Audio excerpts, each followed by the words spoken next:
नमस्कार, आप देख रहे हैं नेक्स्ट 9 पॉलिटिकल बाइट। मैं हूं आपके साथ दीपक गुप्ता। लोकसभा चुनाव 2024 को लेकर भारतीय जनता पार्टी की तीसरी लिस्ट पर सबकी नजरें टिकी है कि उसमें उत्तर प्रदेश की बची सीटों पर कब ऐलान किया जाएगा। लेकिन उसमें से एक केसरगंज सीट को लेकर दावा किया जा रहा था कि ब्रजभूषण शरण सिंह का टिकट काटकर अवध ओझा सर को टिकट दिया जा सकता है। जी हाँ, मोटिवेशनल स्पीकर और टीचर अवध ओझा के नाम की काफी ज्यादा चर्चा हो रही थी, लेकिन फिलहाल इस खबर पर एक बड़ी अपडेट सामने आ रही है।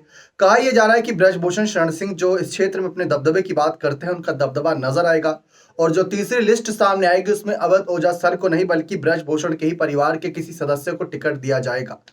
अब ये फैसला लिया जा रहा है, लेकिन उसमें ब्रजभूषण का नाम नहीं है। यानी कि मीडिया में जो रिपोर्ट कयास लगाए जा रहे हैं, इस खबरें सामने आ रही सूत्रों के अनुसार, उसमें भले ही अवध ओझा सर का नाम चर्चाओं में था, लेकिन उनका नाम प्रयागराज सीट से भी था। और ये सिर्फ इस वजह से चर्चा हुई थी क्योंकि उन्होंने केशव प्रसाद मौर्य और उनके कुछ साथी नेताओं से मुलाकात करी थी। सिर्फ इस वजह से ही चर्चा उनके नाम की शुरू हुई थी। लेकिन अब ये मामला ठंडे बस्ते में जाता नजर आ रहा है। तो वहीं दूसरी तरफ ब्रजभूषण शरण सिंह का टिकट काटना ही बीजेपी के लिए एक बड़ी चुनौती रहेगी। और अगर उनका भी टिकट काटा जाता है और किसी बाहरी चेहरे या किसी अन्य चेहरे पर दाव लगाया जाता है तो मुश्किलें हो सकती हैं। लेकिन अगर ब्रजभूषण के किसी परिवार के सदस्य करण भूषण, प्रतीक भूषण या उनकी पत्नी केतकी पर दाव लगाया जाता है तो ये एक तरीके से ब्रजभूषण के ही समर्थन की बात हो जाएगी और जनता फिर से वहां पर उस सीट पर भाजपा को जिता देगी। भाजपा ने मिशन 80 के तहत आगे बढ़ने का फैसला किया।